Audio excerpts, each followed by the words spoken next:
Assalamualaikum warahmatullahi wabarakatuh. Pertama-tama kita panjatkan puji dan syukur kehadirat Allah Subhanahu wa Ta'ala yang telah memberikan rahmat dan hidayahnya kepada kita semua, sehingga kita bisa bertemu kembali di Ramadan kali ini.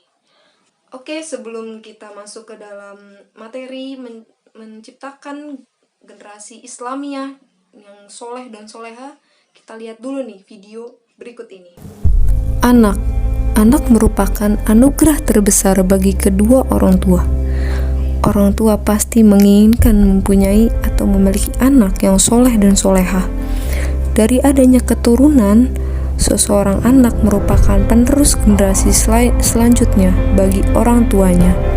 Oleh sebab itu, anak merupakan harapan terbesar bagi kedua orang tua di masa selanjutnya. Setelah kita melihat video sebelumnya, kita akan mengait ini bagaimana sih problematika sekarang banyaknya generasi muda yang salah arah, lalu banyaknya generasi muda yang melenceng dari jalan kebenaran dan juga ukhuwah Islamiyah.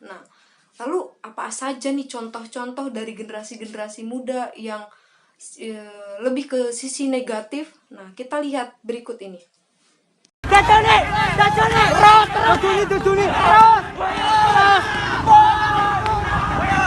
Setelah adanya video tadi, lalu apalagi nih contoh dari generasi muda yang menjurus kepada sisi negatif? Kita lihat video selanjutnya.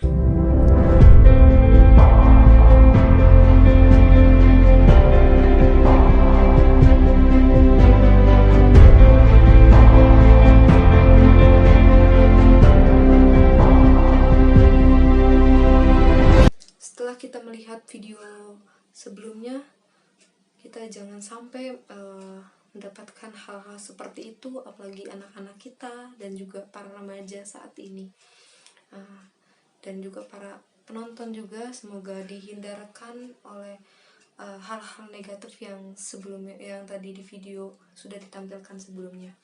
Oleh sebab itu, bagaimana sih caranya untuk mencetak generasi muda saat ini yang berasaskan Islamiyah, akhlakul karimah? Untuk mencetak generasi Islamiyah, akhlakul karimah, kita harus tahu dulu nih sumber utama dari mencetak generasi Islamiyah, yaitu yang pertama dari orang tua sendiri, yang mana orang tua merupakan cikal bakal pendidik yang pertama bagi anak maupun generasi selanjutnya. Oleh sebab itu, orang tua sendiri mempunyai andil terbesar bagi pendidikan Islamiyah bagi anak-anaknya kelak. Oleh sebab itu nanti kita akan bahas nih bagaimana mencetak generasi Islamiyah dan faktor-faktornya. Oleh sebab itu kita lanjut saja, kita akan bahas. Oke, faktor pertama. Yang pertama untuk mendidik atau mencetak generasi Islamiyah, yaitu faktornya adalah berdoa. Berdoa merupakan suatu hal yang sangat perlu dilakukan oleh seorang manusia, baik itu setingkat nabi, rasul, ataupun kita sebagai manusia biasa. Oleh sebab itu, bagi para orang tua akan lebih baiknya kita selalu berdoa kepada Allah untuk meminta anak yang soleh dan solehah, dan juga berbakti kepada orang tua. Oleh sebab itu, doa merupakan suatu hal yang sangat utama bagi para orang tua ataupun para anak-anaknya saat ini, yang dimana para anak ini kita harus selalu berdoa untuk kayak terhindar dari hal-hal negatif yang sudah ditayangkan video sebelumnya.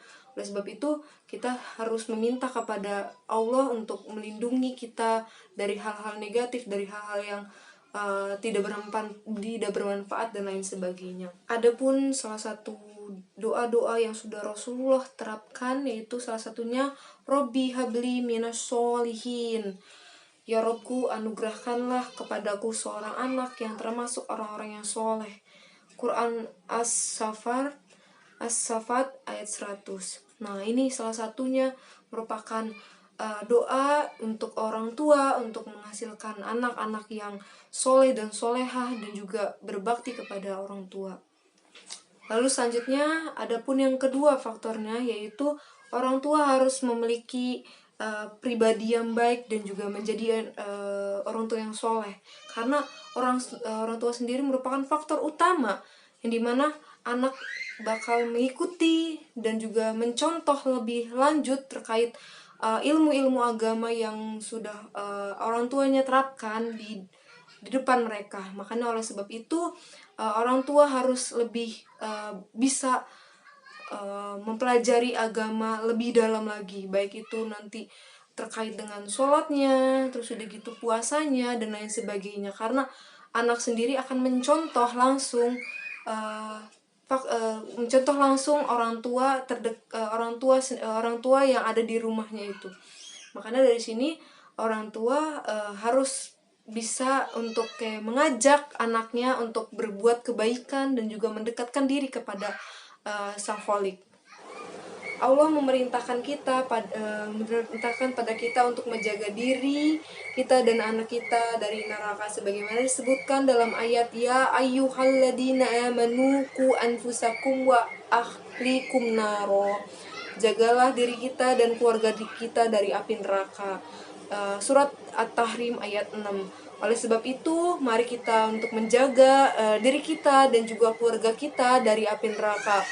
Maka dari itu adanya fungsi orang tua untuk mendidik anak, baik itu dari soal agama maupun kesehariannya, itu harus diperhatikan lebih lanjut, karena memang faktor pertama dari pendidikan anak yaitu orang tua sendiri. Lalu selanjutnya yang ketiga yaitu yang ketiga adalah mendidik anak sejak dini. Mendidik anak sejak dini ini atau memberikan masukan pendidikan agama kepada anak sejak dini, baik itu dari dalam kandungan atau sejak lahir dan juga nanti tumbuh besar anak. Kalau misalkan untuk di dalam rahim sendiri, alangkah lebih baiknya orang tua untuk mengelus perut di dalam dan sembari untuk membacakan doa-doa. Lalu untuk anak yang sudah lahir atau lagi bertumbuh dan berkembang, di sini anak mulai untuk dipelajari atau didekatkan kepada ayat suci Al-Quran dan juga dibacakan untuk kepada anaknya, yaitu ayat-ayat suci Al-Quran untuk mereka mengikuti orang tuanya dalam membaca ayat suci Al-Quran tersebut. Nah, oleh sebab itu pendidikan pendidikan agama anak sejak dini ini sangat penting, karena memang bila kita latih dari kecil, anak itu akan selalu mengikuti apa ajaran-ajaran yang orang tuanya berikan, baik itu dari dia bangun tidur ataupun mungkin sebelum dia juga tidur kembali. Karena salah satunya itu yaitu membacakan doa sebelum tidur atau membaca doa sebelum makan atau setelah makan, yang dimana itu hal-hal yang kecil tapi itu bermanfaat bagi mereka. Oke, itu saja materi-materi terkait dengan mencetak generasi Islamia. Semoga materi tersebut bermanfaat bagi kita semua. Wabillahi taufiq wal hidayah. Wassalamualaikum warahmatullahi wabarakatuh.